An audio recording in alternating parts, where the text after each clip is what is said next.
Radio Publique Africaine.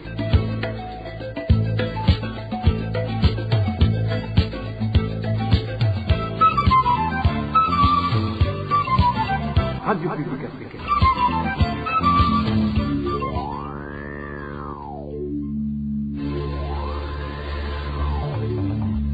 C'est le moment de suivre le journal parlé en français. À la présentation, Émile Nivasumbo. Bonsoir chers auditeurs et bienvenue dans le journal du 1er octobre 2023. C'est la journée internationale des personnes âgées. Nous allons revenir sur la situation précaire dans laquelle vivent les personnes âgées de la communauté Vatwa. Dans ce journal, nous allons aussi parler d'enseignants de la commune Tchendadjourou qui viennent de passer 3 mois sans salaire. Et le manque de semences s'observe pour certaines cultures dans le pays alors que la saison culturelle a démarré. Nous allons également en parler au cours de cette édition. Le développement des titres, c'est tout de suite. Le directeur de l'école fondamentale Mutwenzi en commune Kirundo de la province Kirundo est en détention depuis mercredi. Deo Ndaishimi est accusé de détournement de la nourriture destinée à la cantine scolaire, une pratique qu'il avait fait son habitude selon certains parents des élèves qui signalent que les aliments volés étaient ensuite vendus au marché. Suivez l'un des parents de l'Ecofo Mutwenzi qui se réjouissent de cette arrestation.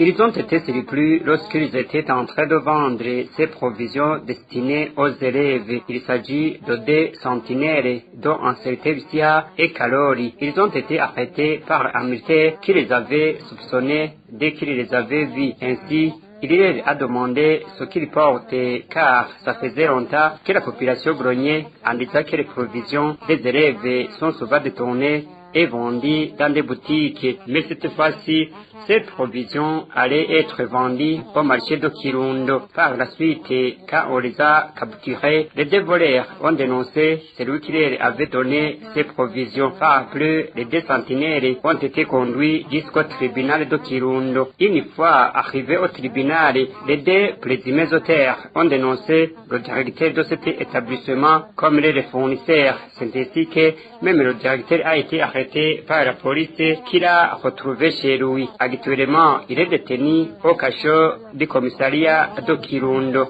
Ils sont accusés de détourner la nourriture des élèves. Les parents ayant les élèves à cet établissement saluent tellement cette décision d'incarcérer les auteurs de ce détournement, car ça faisait longtemps que son comportement a été soupçonné, mais sans que rien ne soit fait. Même la fin de l'année scolaire précédente, la nourriture qui était restée a été détournée au point qu'il n'y avait rien lors de la rentrée scolaire. Pour le moment, le directeur et 2 autres voleurs avaient déjà commencé à détourner la nourriture destinée à cette nouvelle année scolaire, tout avec l'aide de ce directeur Deo Shimirimana.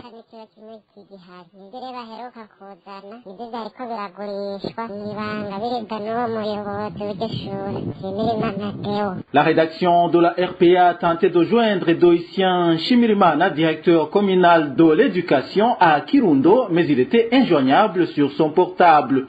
Et toujours en page gouvernance, un groupe d'enseignants de la commune Tchendadjourou en province Tchamouzo réclament leur salaire de 3 mois. Ces enseignants indiquent qu'ils sont victimes de la mesure d'emploi type non définie qui les a classés dans la catégorie d'enseignants non reconnus. Les détails avec Dani Claire et la trouve. Les enseignants qui demandent un traitement équitable comme leurs pairs sont au nombre de 25 dans la direction communale Tchendadjourou. Selon notre source au sein de ce groupe d'enseignants, quand la liste de régularisation partant du mois de juillet est sortie, ces derniers n'y figuraient pas.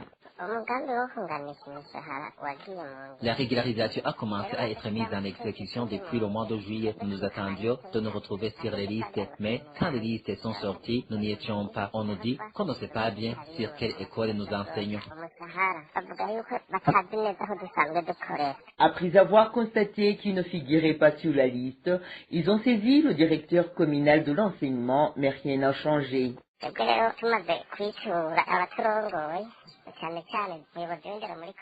Après avoir constaté que nous ne sommes pas sur les listes, nous avons saisi le directeur communal de l'enseignement qui nous a demandé de nous mettre sur une liste. Après avoir constaté qu'à la fin du mois d'août, il n'y a rien sur nos comptes, nous avons encore une fois dressé une deuxième liste. Mais malheureusement, à la fin de ce mois de décembre, sur nos comptes, il n'y avait toujours rien.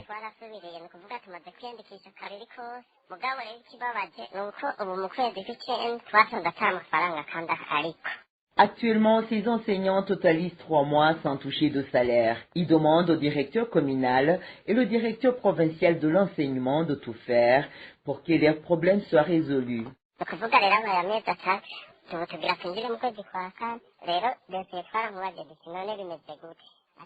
Nous totalisons 3 mois et nous entrons dans la 4e mois. Le directeur communal de l'enseignement nous a dit qu'il faut attendre encore, qu'il allait s'informer. Mais de notre côté, nous traversons une situation très difficile.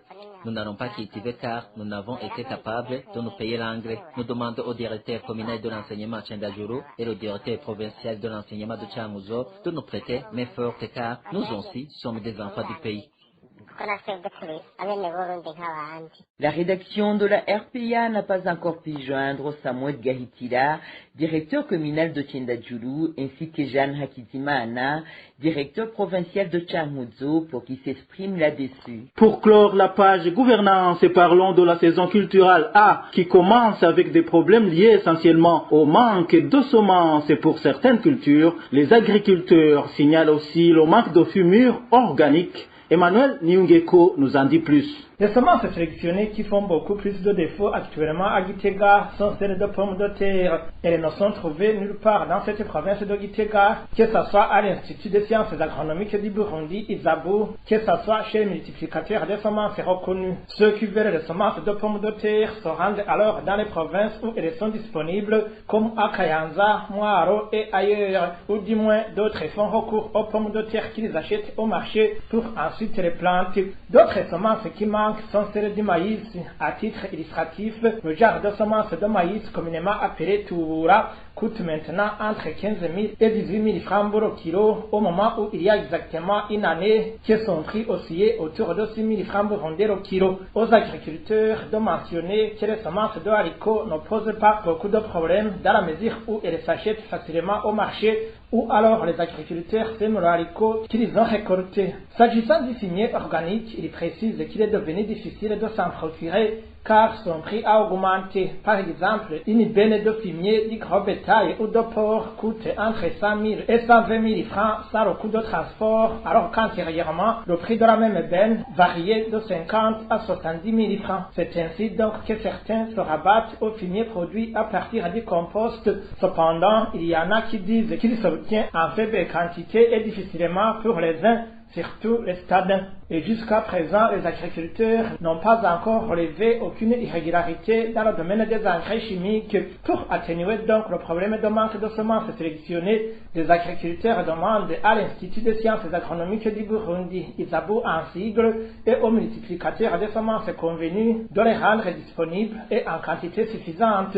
S'agissant de la résolution des défis relatifs à la fumure organique, ils demandent au gouvernement de reprendre et redynamiser le programme de cabines de solidarité, donc d'octroyer de gros bétail aux agro-éleveurs afin de faciliter l'augmentation du fumier organique. Dans un instant, nous parlons de la journée internationale des personnes âgées. RPA. Je vous le disais en titre, le 1er octobre, c'est la journée internationale des personnes âgées. Certaines activités organisées tout au long de la journée ont pour but de rappeler que les droits des personnes âgées sont indissociables des principes énoncés par l'ONU. Pour l'Organisation des Nations Unies, une personne entre dans la catégorie des personnes âgées à partir de 65 ans. Tenir les promesses de la Déclaration universelle des droits de l'homme pour les personnes âgées à travers les générations, c'est le thème choisi pour cette année. Au Burundi, la journée trouve les personnes âgées de la communauté Vatwa dans une situation critique. Selon l'un des représentants de cette communauté qui a requis l'anonymat, les personnes âgées de la communauté Vatwa sont des plus oubliées. Cette journée internationale des personnes âgées est difficile pour les Vatwa d'en connaître, d'en savoir plus. Et je crois que c'est une journée qui n'est même pas connue. comme la journée internationale des peuples autochtones. Pourquoi? Parce que ils n'ont jamais entendu qu'il y a au moins une reconnaissance de droit à la vie, de droit à la vie des personnes plus âgées, pendant que eux-mêmes dans la communauté autochtone batois, il existe des plus âgés, des personnes âgées. D'abord, cette journée internationale des personnes âgées chez les batois peut être un rêve. Si on l'entendait, c'est vraiment un rêve. Ils ne comprennent, ils ne peuvent pas comprendre que ça existe ou ça n'existe pas. Alors, pendant qu'ils ont vécu dans des vies difficiles, dans une vie plutôt difficile, dans des situations difficiles, il n'y a pas d'habitat, il n'y a pas de soins de santé, il n'y a pas une alimentation équilibrée ou adéquate. Tous ces droits-là,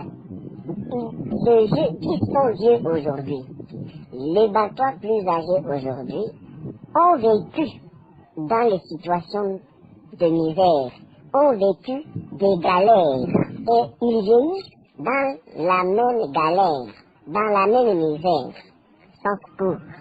Et cela, cette situation de vieillesse alourdit leur situation, leur vie,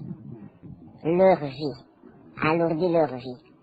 Et un motoir vieux ou vieille, qui a encore la force de se déplacer vers les centres, vers les villes, n'est vie que par la mendicité, parce qu'elle n'a plus la force d'aller par-ci par-là comme dans le temps où il était encore fort ou jeune, pour vendre la main d'œuvre, pour travailler pour quelqu'un. Il n'a plus cette force.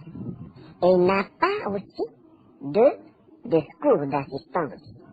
Voilà, c'est l'un des représentants de la communauté Batois du Burundi. Le 1er octobre, le monde célèbre également la journée internationale du café. La production ainsi que la qualité de la culture du café ont sensiblement chuté dans le pays alors que c'est l'un des produits exportés par le Burundi pour développer son économie. Ce sont des propos du président de l'organisation Parsem qui explique que la filière café fait face à de nombreuses difficultés que le gouvernement doit résoudre dans l'immédiat. Suivez plutôt Faustin Ndikumana. C'est le président de la Parsem. D'abord, le café constitue le premier produit d'exportation au Burundi.